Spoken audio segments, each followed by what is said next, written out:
नमस्ते, मेरा नाम अनु है और अब हम करेंगे chapter 6 life processes page 104। Okay, तो आप देखेंगे ना, ये डायग्राम दिया गया हुआ है, ये मैं जरा आपको एक्सप्लेन करूँगी। तो ये सारा टेक्स्ट के साथ। Okay, with in the lungs, जो फेफड़े जो है ना, ये फेफड़े आपको दिखेंगे, ये वाले, ये हैं फेफड़े। ठीक है, तो with in the lungs the passage divides into smaller and smaller tubes which finally terminate in balloon-like structures which are called alveoli. तो फेफड़े के अंदर पैसेज जो जा रहा है, मैं अभी आपको दिखाऊंगी, वो छोटा और छोटे से छोटे ट्यूब होते जाते हैं। पहले बड़ा होता है, फिर उससे छोटा, फिर उससे छोटा, फिर इससे छोटा, smaller and smaller, which finally terminate, finally जो है वो अंत में बन जाते हैं। टर्मिनेट माने वहाँ जाते हैं। इन बलून लाइक स्ट्रक्चर्स, जो बलून जैसे दिखते हैं, विच आर कॉल्ड एल्वियोलाई, उनको एल्वियोलाई बोलते हैं, जो बलून जैसे दिखते हैं। The walls of the alveoli, जो दीवार हैं एल्वियोलाई की, पहले मैं आपको ये दिखा दूँ। तो ये आप देख रहे हो फेफड़े। ओके, तो ये पहला जो है, ये आपकी नाक हुई।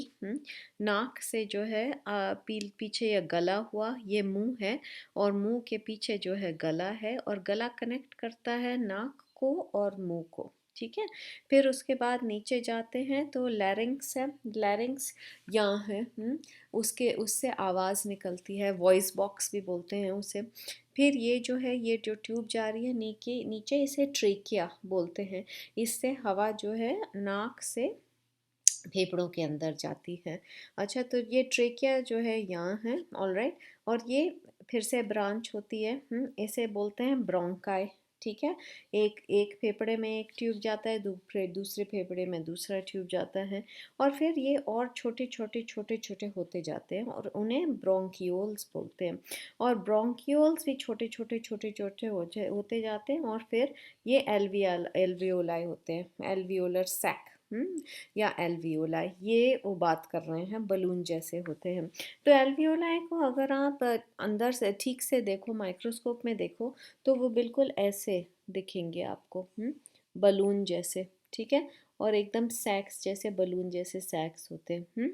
ओके, तो the walls of the alveoli, ये जो दीवार हैं हर एक बलून की, हर एक एल्वियोलाई की, contain an extensive network of blood vessels. उनके पास जो हैं, दीवार के पास बहुत सारे खून के रक्त के वेसल्स हैं, जिसमें खून बह रहा है। ठीक है, as we have seen in earlier years, जैसे हमने पहले सालों में देखा है, व्हेन वी ब्रीथ इन, जब हम सांस अंदर लेते हैं, वी लिफ्ट आवर रिब्स। ठीक है, तो हमारे रिब्स जो हैं ये हैं। मैं आपको दिखा दूँ, ये रिब्स अगर आप फील करोगे, है ना, आपके छाती में, तो आपको जैसे हार्ड जैसे लगेगा, वो हमारे रिब्स हैं, वो एक्चुअली हड्डी है। ठीक है, तो वो रिब्स ऐसी हैं, ये रिब्स हैं हमारी। And we lift our ribs, तो हम अपनी रिब्स जो है ऊपर करते हैं। एंड फ्लैटन आवर डायाफ्राम, तो रिब्स के नीचे एक मसल है, वो डायाफ्राम बोलते हैं उसे। ठीक है, तो ये जो है, ये मैंने दिखाया आपको, रिब्स हैं, इसके नीचे यहाँ डायाफ्राम है, मसल। ठीक है, हाँ, तो वो हम ऊपर करते हैं जब हम सांस लेते हैं। रिब्स ऊपर करते हैं और डायफ्राम जो है फ्लैट हो जाता है। And the chest cavity becomes larger, और जो छाती है हमारी वो बड़ी हो जाती है इसकी वजह से। बिकॉज ऑफ दिस, इसकी वजह से, the air is sucked into the lungs, तो एयर जो है बाहर से जो हवा है वो फेफड़ों में अंदर सक हो जाती है, जैसे वैक्यूम के जैसे। एंड फिल्स द एक्सपेंडेड एल्वियोलाई, और जो एल्वियोलाई बड़े हो गए हैं वो उसमें जाके भर जाती है, fills. The blood brings carbon dioxide, तो ये जो एल्वियोलाई के मैंने बोला ना, दीवार के पास रक्त खून के वेसल्स हैं। The blood brings carbon dioxide, ये जो खून है वो कार्बन डाइऑक्साइड की गैस लाता है from the rest of the body, जो बाकी की बॉडी है वहाँ से कार्बन डाइऑक्साइड लाता है ये जो रक्त है या खून है, for release into the alveoli, और वो जो कार्बन डाइऑक्साइड है वो एल्वियोलाई के अंदर चली जाती है। And the oxygen in the alveolar air, और वो बाहर से जब हमने सांस ली है वहाँ से ऑक्सीजन आया है, वो एल्वियोलाई में गया है, वो जो है जो खून के वेसल्स हैं जो ऑक्सीजन है वो ले लेते हैं। हाँ, is taken up by blood in the alveolar blood vessels, वो ले लेते हैं एल्वियोलाई के जो ब्लड के वेसल्स हैं, खून के vessels, to be transported to all the cells on the in the body, वो फिर जब बॉडी में सारे कोशिकाएं में जाता है। तो ऑक्सीजन जो हम बाहर से लेते हैं वो ट्यूब्स के द्वारा एल्वियोलाई में जाता है, और एल्वियोलाई के पास जो रक्त के वेसल्स हैं उसमें जाता है, और वहाँ से सारी कोशिकाएं में जाता है बॉडी की रक्त के थ्रू। ठीक है, और जो कार्बन डाइऑक्साइड है पूरी बॉडी से वो जो वापस आ रहा है वो एल्वियोलाई में आता है, और वो ट्यूब्स के द्वारा निकल जाता है नाक से। ड्यूरिंग द ब्रीदिंग साइकिल, जो सांस का साइकिल है, माने ये साइकिल हुआ इन एंड आउट, अंदर बाहर, when air is taken in and let out, हवा अंदर जाती है और फिर बाहर आती है। the lungs, जो फेफड़े हैं, always contain a residual volume, always कुछ जो एयर है, कुछ जो क्या हवा है, वो थोड़ी सी जो है रेजिडुअल अंदर रहती है हमारे फेफड़ों के, सब बाहर नहीं निकलती है। So that there is sufficient time for oxygen to be absorb, ताकि टाइम हो कि ऑक्सीजन जो है बाहर से अंदर अब्जॉर्ब हो जाए, घुल जाए खून में, and for the carbon dioxide to be release, और कार्बन डाइऑक्साइड को निकालने के लिए ये टाइम हो। तो थोड़ा सा जो है, थोड़ी सी जो हवा है या ऑक्सीजन जो हवा में है वो ऑलवेज फेफड़ों में रहती है, सब बाहर नहीं निकलती है हवा। When the body size of animals is large, जब जानवर बहुत बड़े होते हैं, बॉडी साइज बड़ी होती है, diffusion pressure alone cannot take care of oxygen delivery to all parts of the body. Instead, अच्छा हाँ, तो खाली जो एल्वियोलाई की जो वॉल्स हैं, दीवार हैं, और जो रक्त के वेसल्स हैं उसके साथ में, खाली वो जो प्रेशर है एयर का, ऑक्सीजन का, कि वो खून में चला जाए, हाँ, वो बस नहीं होता, क्योंकि मनुष्य जो है या जानवर है वो बहुत बड़ा है, तो उससे ज़्यादा थोड़ा वो प्रेशर से ज़्यादा थोड़ी हेल्प चाहिए होती है। तो इंस्टेड रेस्पिरेटरी पिगमेंट्स, तो ये पिगमेंट्स होते हैं जो सांस के पिगमेंट्स होते हैं, श्वासन वार्णक उन्हें बोलते हैं, टेक अप ऑक्सीजन, वो ऑक्सीजन अंदर लेते हैं from the air in the lungs. ये जो पिगमेंट्स होते हैं, ये वाला जो इनके बात इसके बारे में बात कर रहे हैं, ये जो अभी बताएंगे उसका नाम हीमोग्लोबिन है, वो एक्चुअली रक्त में होता है। तो रक्त में ये जो हीमोग्लोबिन है वो ऑक्सीजन अंदर लेती है। Take up oxygen from the air in the lungs and carry it to the tissues which are deficient in oxygen, तो ये जो हीमोग्लोबिन है ये ऑक्सीजन को अंदर लेती है, और रक्त में है हीमोग्लोबिन, तो वो लेके जाती है सब जगह ऑक्सीजन को बॉडी में।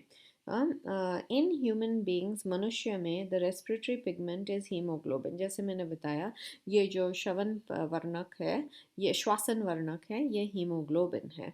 इसे हीमोग्लोबिन बोलते हैं। Which has a very high affinity for oxygen, haemoglobin को ऑक्सीजन बहुत ही अच्छा लगता है, तो वो पूरे टाइम हीमोग्लोबिन देखती रहती है कि ऑक्सीजन मैं लूँ अंदर और जाके पूरी बॉडी को दूँ। This pigment is present in the red blood corpuscles, जो खून में कोशिकाएं होती हैं वो उन्हें रेड ब्लड कॉर्पसल्स बोलते हैं। वो ऐसी दिखती हैं, सॉरी, ऐसी दिखती हैं, हाँ, और सैकड़ों करोड़ों होती हैं अंदर रक्त में। और उनके अंदर हीमोग्लोबिन होता है। अच्छा, उन्हें रेड ब्लड कॉर्पसल्स बोलते हैं, वो कोशिकाएं हैं जो खून में हैं। ठीक है। तो और हीमोग्लोबिन उनके अंदर है। Carbon dioxide is more soluble in water. Carbon dioxide जो गैस है वो पानी में अच्छी तरह घुल जाती है दैन ऑक्सीजन, ऑक्सीजन से ज़्यादा घुलती है। And hence is mostly transported, और वो ज़्यादातर लेके जाते हैं बॉडी में in the dissolve form in are blood. तो कार्बन डाइऑक्साइड जो है ज़्यादातर घुल जाता है पानी में, और वो हमारे खून में घुल के ही जाता है बॉडी में। ठीक है, तो यहाँ मैं बंद कर रही हूँ। अगली बार पेज नंबर, ओ एक्चुअली सॉरी, ये भी कर लेती हूँ। पेज नंबर 105 में ये जो ऊपर का पार्ट है, if the alveolar surface was spread out, जो एल्वियोले की अगर वो जो ईच हर एक एल्वियोलर होती है उसको अब अगर लाइन अप कर दिया जाए और सरफेस जो है ज़्यादा एरिया लिया जाए, it would cover 80 metre square. तो 80 मीटर होता है उसका, इतना ज़्यादा एरिया होता है। फेफड़ों के अंदर जो एल्वियोले होते हैं वो 80 मीटर के होते हैं। How much do you think the surface area of your body is? आपकी बॉडी का जो एरिया है आप क्या सोचते हो कितना है वो? Consider how efficient exchange of gases becomes. सोचिए कि जो गैस जो अंदर जा रही है, ऑक्सीजन अंदर जा रहा है और कार्बन डाइऑक्साइड बाहर आ रहा है, because of the large surface area available for the exchange to take place. या अगर लार्जर एरिया होता और या लार्ज एरिया है कि गैस अंदर आए और फिर कार्बन डाइऑक्साइड बाहर आए, तो वो ज़्यादा अच्छी तरह से होगा। If diffusion were to move oxygen in our body, जो अगर जो ऑक्सीजन जो खून में ये एल्वियोलाई से जा रहा है खून में और हीमोग्लोबिन नहीं होता और खाली जो प्रेशर है उससे होता, तो एस्टिमेट है कि अंदाज़ा है इट वुड टेक 3 years, 3 साल लगते for a molecule of oxygen, एक मॉलिक्यूल जो है, एक अणु ऑक्सीजन का, to get from our toes to our toes from our lungs. तो हमारे फेफड़ों से हमारे पैर में जाने के लिए एक अणुवन ऑक्सीजन का उसे 3 साल लगते अगर हीमोग्लोबिन नहीं होता, अगर खाली प्रेशर से हो रहा होता। तो इसलिए आर्ट यू ग्लैड कि आप खुश नहीं हो क्या कि हीमोग्लोबिन है? हीमोग्लोबिन बहुत बड़ी चीज़ है और बहुत ज़रूरी है हमारी बॉडी के लिए। ओके, अब मैं यहाँ बंद करती हूँ।